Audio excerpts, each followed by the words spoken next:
खूबसूरत छोटे से शहर में राम प्रसाद नाम का एक आदमी रहता है। राम प्रसाद बहुत ही अच्छा इंसान था, लेकिन उसकी एक अजीब और भयानक समस्या थी। वह थी सोनम्बुलिज्म यानी नींद में चलने की बीमारी।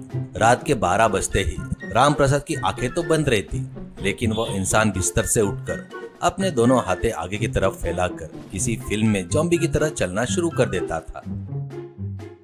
उसकी पत्नी सुनीता को शुरुआत में इससे डर लगता था, लेकिन बाद में उसे इसकी आदत हो गई। वह नींद में उठकर दरवाजा खोलता, पूरे शहर में घूमता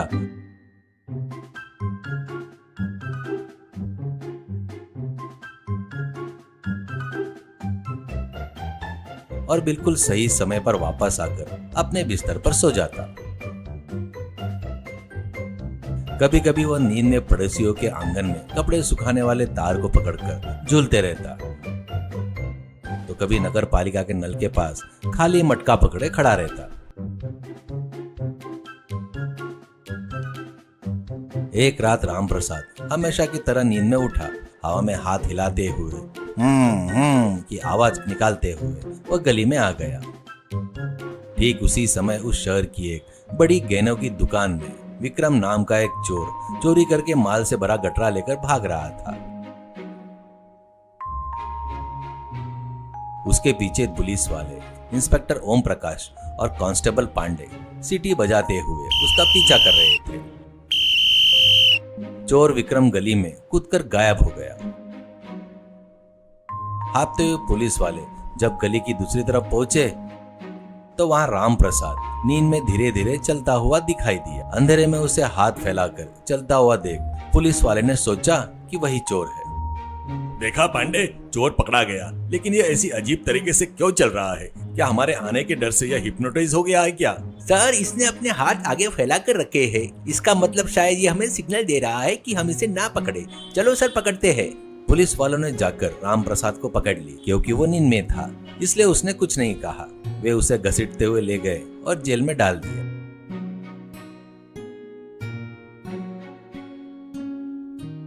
सुबह होते ही जैसे ही सूरज की रोशनी उसके चेहरे पर पड़ी, राम प्रसाद ने आंखें खोली। चारों तरफ लोहे की सलाखें थी और सामने पुलिस वाला। अरे ये क्या है? मुझे तो अपने घर के बिस्तर पर होना चाहिए था ना। मैं इन लोगों की सलाखों के पीछे क्या कर रहा हूँ? सर, क्या मैंने गलती से पड़ोसियों का गेट चुरा लिया? ओए, नाटक करना बंद कर। रात को गहने की दुकान में चोरी की, हमें देखकर पागल होने का नाटक करते हुए चल रहा था। चल अब असली बात बता। सर, मेरा यकीन कीजिए सर, मुझे नींद में चलने की आदत है। रात को मैं नींद में ही यहाँ आ गया होऊंगा। मैं चोर नहीं हूँ सर, बस एक नींद का मारा इंसान हूँ। तभी सुनीता भागते हुए स्टेशन में आई। सुनीता मिन्नतें करते हुए, सर, मेरे पति को छोड़ दीजिए। उन्हें नींद में पागलों की तरह घूमने की बीमारी है। वह तो एक चींटी को भी नुकसान नहीं पहुंचा सकते। भला ऐसे इंसान सोना कैसे चुराएंगे? करके गुजारिश करती है। ऐसी कहानियां हमने बहुत सुनी है बहन जी। जाओ जाकर चाय लेकर आओ। ऐसा कहकर उन्होंने उसे वापस भेज दिया।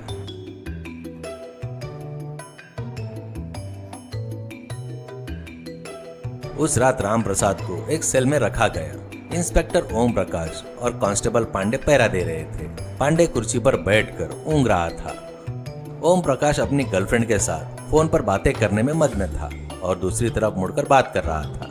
राम प्रसाद की बदकिस्मती कहे या खुशकिस्मती, पुलिस वाले जेल की कोठरी में ताला लगाना भूल गए। उन्होंने बस दरवाजे को सट दिया था।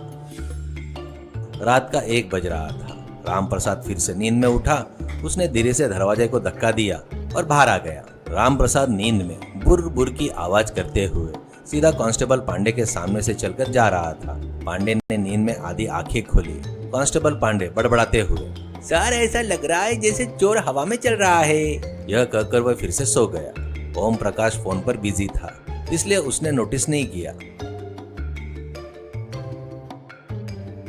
राम प्रसाद स्टेशन का मेन डोर खोलकर बाहर चला गया। 1 घंटे बाद ओम प्रकाश ने फोन रखा और जेल की तरफ देखा तो कोठरी खाली थी। पांडे उठ। ओए भैंसे, कैदी गायब हो गया है। बिना जेल तोड़े वो भाग कैसे गया रे?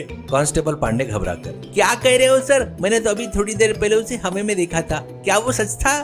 दोनों बुरी तरह घबरा गए। अगर बड़े अफसरों को यह बात पता चली तो उनकी नौकरी जाना तय था। उन्होंने तुरंत जीप निकाली और पूरे शहर में ढूंढना शुरू कर दिया। पार्क, गंदे नाले, शमशान, सब जगह छान मारी, लेकिन राम प्रसाद कहीं नहीं मिला। आखिरकार कोई रास्ता न देखकर ये राम प्रसाद के घर गए और सुनीता को नींद से जगाया। सुनीता जी, आपका पति जेल से भाग गया है, सच सच बताइए वो कहाँ गया है? सुनीता ने शांति से मुस्कुराते हुए कहा। सर, मैंने पहले ही आपको बताया था ना कि वो नींद में चलते हैं। वो जहाँ भी सोते हैं नींद में उठकर पूरे शहर का चक्कर लगाते हैं और फिर वापस उसी जगह आकर सो जाते हैं जहाँ से वो उठे थे। आप लोग फालतू में पूरे शहर में ढूंढ रहे हो, वो भी शहर के किसी पेड़ के नीचे होंगे। आप लोग जाकर जेल के दरवाजे खुले रखिए, सुबह होने से पहले वो खुद ढूंढते हुए आएंगे और आपकी जेल में ही सो जाएंगे। पुलिस वाले को इस बात पर बिल्कुल यकीन नहीं हुआ, लेकिन कोई और चारा न होने के कारण वे वापस स्टेशन गए।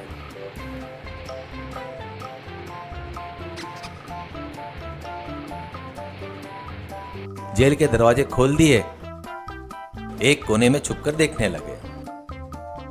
सुबह के 4 बजे थे। दूर से एक परछाई आती हुई दिखाई दी। वो राम प्रसाद ही था।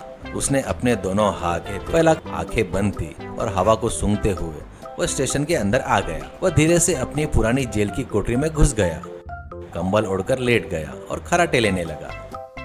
यह सब देखकर ओम प्रकाश और पांडे के मुंह खुले की खुले रह गए। सर, ये इंसान नहीं है सर, यह किसी ऑटोमेटिक रोबोट जैसा लग रहा है।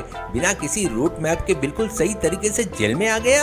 हाँ पांडे, इसे सच में कोई बीमारी है। अगर ये चोर होता तो चोरी किया हुआ सामान भी वापस उसी दुकान में रख कर आ जाता था। इसने हमें लाइव डेमो दिया है, ये निर्दोष है। सुबह होते ही रामप्रसाद नींद से उठा। क्या सर, अभी तक मुझे छोड़े नहीं क्या? करके पूछता है तो इंस्पेक्टर ओम प्रकाश हंसते हुए, अरे नहीं राम प्रसाद, तुम कोई चोर नहीं हो बल्कि एक महान वॉकर हो। यह बात हमें समझ में आ गई। अब तुम जा सकते हो, लेकिन एक छोटी सी रिक्वेस्ट है। रात को सोते समय अपने पैरों में एक घंटी तो बांध लिया करो यार। कम से कम उसकी आवाज सुनकर तुम्हारी पत्नी तुम्हें पकड़ लेगी। यह कहकर उन्होंने इज्जत के साथ उसे घर भेज दिया। रामप्रसाद और सुनीता खुशी खुशी घर चले गए। उस दिन के बाद से रामप्रसाद रात को दरवाजे पर 3-3 ताले लगाकर सोने लगा। मोरल: सच हमेशा अजीब होता है। ईमानदार लोग अगर मुसीबत में पड़ भी जाए तो आखिरकार उनका अच्छा बर्ताव ही उन्हें बचा लेता।